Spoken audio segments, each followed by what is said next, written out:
Jennings in the back. Paranoid thrillers are thrillers with the added twist of the walls closing and a feeling of claustrophobia and eternal paranoia. Usually, the trouble comes from a grand design and conspiracy, behind which are uber-strong organizations, governments, rich multinationals, etc. Marvel paid their homage to this lesser-known genre by making Captain America, the Winter Soldier, in which the righteous Cap had to fight against great odds and his own people. However, the paranoid thriller genre saw its prime in the 70s because of the Watergate scandal and President Nixon's resignation. The common people started to feel weird about institutions and governments, and filmmakers started getting creative around this newfound feeling of paranoia. In this video, we will explore the best paranoid thrillers from the 70s, and take a rollercoaster ride amidst grand schemes and grim designs.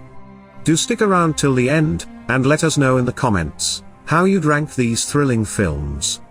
But before we begin, please consider subscribing to us. It may be a small click from you, but it goes a long way for us. Let's begin, shall we?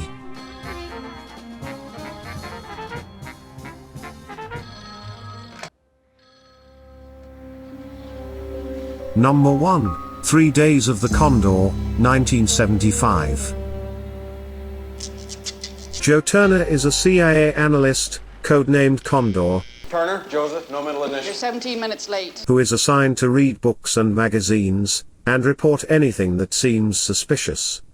On one such lazy day, Turner files a report about a thriller novel with strange plot elements that's been translated to several languages despite poor sales. He leaves the office, which is disguised as the American Literary Historical Society, for lunch and returns to find that his colleagues have been shot to death. He immediately leaves the building and contacts the New York headquarters to report the incident. Condor is instructed to meet his boss, but he trusts no one and asks the boss to bring Condor's friend along. The boss attempts to kill Condor at the rendezvous point, but he manages to escape. It's not before long that Condor's boss is also eliminated. For how long do you think this bookish CIA agent, with no field experience, evades such a grand conspiracy, and survive?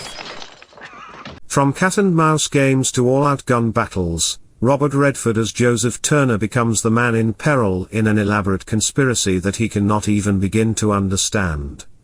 Apart from being a film about political metaphors and pessimism, Sidney Pollack's film is still as thrilling and relevant today, as it was in 1975. Jennings in the back. He'll sign for it. I mean, no one really knows the inner workings of corrupt organizations, but if one is to believe Hollywood, 3 Days of the Condor is as close and exposed as cinematically possible.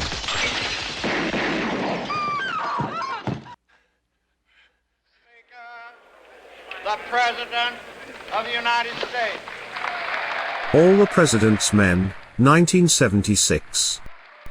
On June 17, 1972, at the Watergate complex, which housed the headquarters of the Democratic National Committee, a security guard found that the door's bolt had been taped so it wouldn't lock. Following this, cops arrested 5 burglars, and the Washington Post assigned the new reporter Bob Woodward to cover the story, assuming that it wasn't important enough. However, Woodward learns that among the burglars were 4 Cuban Americans of humble backgrounds, but were being represented by one of the most expensive lawyers of Washington. Soon, Washington Post assigned Carl Bernstein to cover the same story, and the 2 reluctant men covered a story that became a turning point in the political history of America. Although many of you may already be aware of the Watergate scandal, this film by Alan J. Pakula was modern America's most provocative and intelligent account of a nation's political discourse and failures. Furthermore, it was as honest a depiction of journalism as movies can possibly depict. The only recent film with such a near-perfect depiction of great journalism would be the 2015 film Spotlight. And, despite the exceptionally complex details of the entire scandal and its numerous twists and turns, the film was unbelievably watchable and comprehensible, which naturally makes it a must-watch for any movie buff. Preserve and protect and defend the Constitution of the United States. Confused and distorted Number 3, The Parallax View, 1974. TV journalist Lee Carter witnesses the assassination of Charles Carroll, a presidential candidate. 3 years later, many of the witnesses end up dead, and Carter tells her anti-authoritarian boyfriend, Joe Frady, that she could be the next target. Somebody's trying to kill me.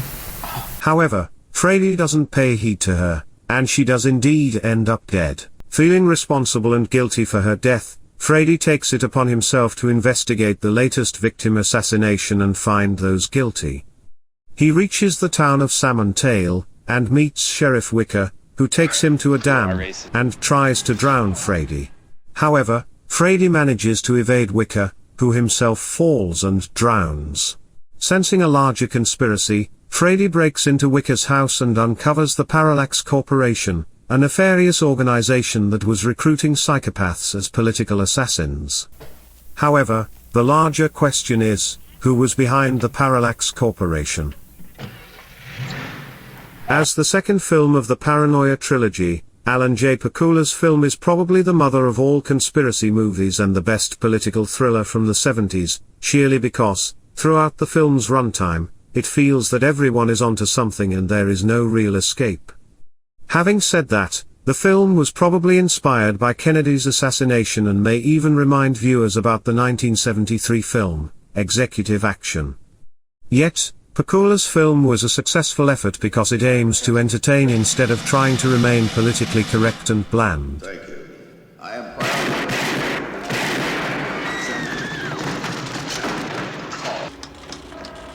The China Syndrome, 1979. This is Jack Goodell. We have a serious condition. You get everybody into safety areas and make sure that they stay there. Kimberly Wells was an ambitious young reporter, but her channel was more interested in the length and color of her hair than her fine reporting and investigative abilities. Her window of opportunity arrived when she happened to be present at the Ventana nuclear power plant, where the core components went through a severe meltdown, the water levels went haywire, and the plant went into a forced shutdown. Despite being asked not to film the events, her cameraman kept filming surreptitiously. Shift supervisor Jack Goddell knew that something had gone terribly wrong, and reported to his superior, who discarded his pleas. Meanwhile, Kimberly showed the footage to experts, and learned that the plant had come perilously close to the China Syndrome, or meltdown. If that's true, then we came very close to the China Syndrome. The what? On the other hand, Jack learned the radiographs on the weldings were the same pictures being submitted repeatedly. Kimberly and Jack begin their struggle to bring the truth out in the open, but there are larger forces at play. Do you think this could end well for the two of them? Hi, Bill. Yeah? Many believe that the true inspiration behind the film was the perilous incident at Brown's Ferry of 1975 in Alabama. Produced by Michael Douglas and directed by James Bridges, the film is well crafted and scary as hell, with amazing performances by Jane Fonda as Kimberly and Jack Lemmon as Jack. With a wealth of true movie ingredients such as meaty subjects, nail-biting suspense, efficient character development, the China Syndrome succeeds as a triumphant culmination. By the way, the China Syndrome is a metaphorical nomenclature according to which the nuclear meltdown would penetrate through Earth and reach America's other end, presumed to be China. However, America's antipodes, or diametrically opposite ends, lie in the Indian Ocean, and not China. And the truth will come out and people will know my friend Jack Goodell wasn't a lunatic, he was a hero. Jack Goodell was a hero. Number 2, KLUTE, 1971.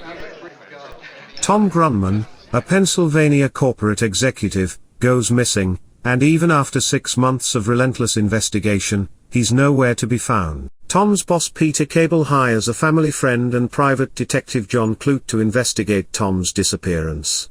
The only clue that KLUTE had were a bunch of obscene letters written by Grunman to a compulsive call girl named Bree Daniels. My name is John KLUTE. You said that. KLUTE tracks Bree and taps her phone. Bree initially resists all of KLUTE's advances but gives in when he tells her that he'd been tailing her. Surprisingly, KLUTE learns from Bree that Tom Grunman was not one of her Johns, but does reveal about an abusive John, who had hired other call girls, one of whom apparently committed suicide. As KLUTE investigates further, it feels like he's inching closer to cracking the case, but meanwhile, the abusive and mysterious John strikes again. Will CLUTE find the killer before he kills Bree? Directed and produced by Alan J. Pakula, CLUTE is a film packed with perversion, prostitution, paranoia, and murder, but deep down, it's also a reflection of the beautiful but weird things about life in New York. As a film, it blurs the line between psychological thrillers and simple murder mysteries. Donald Sutherland's subtle performance as John CLUTE and Jane Fonda's flashy virtuoso as Bree Daniels complemented and understood each other. The 1971 film was the first installment of Pakula's so-called Paranoia trilogy, the other two being The Parallax View and All the President's Men.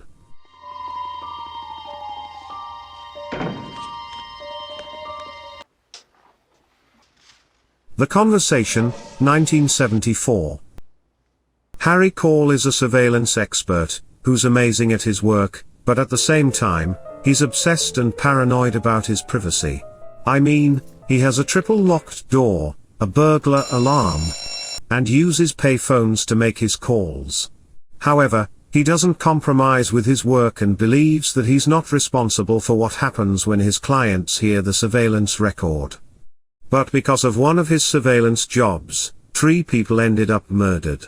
In his latest assignment, Harry has tasked his men to bug the conversations of a couple, but upon listening to their conversations, he learns that they may be murdered. Harry Cole faces a dilemma between maintaining his professional integrity and saving the couple's lives. However, he may be jeopardizing his own safety in the process.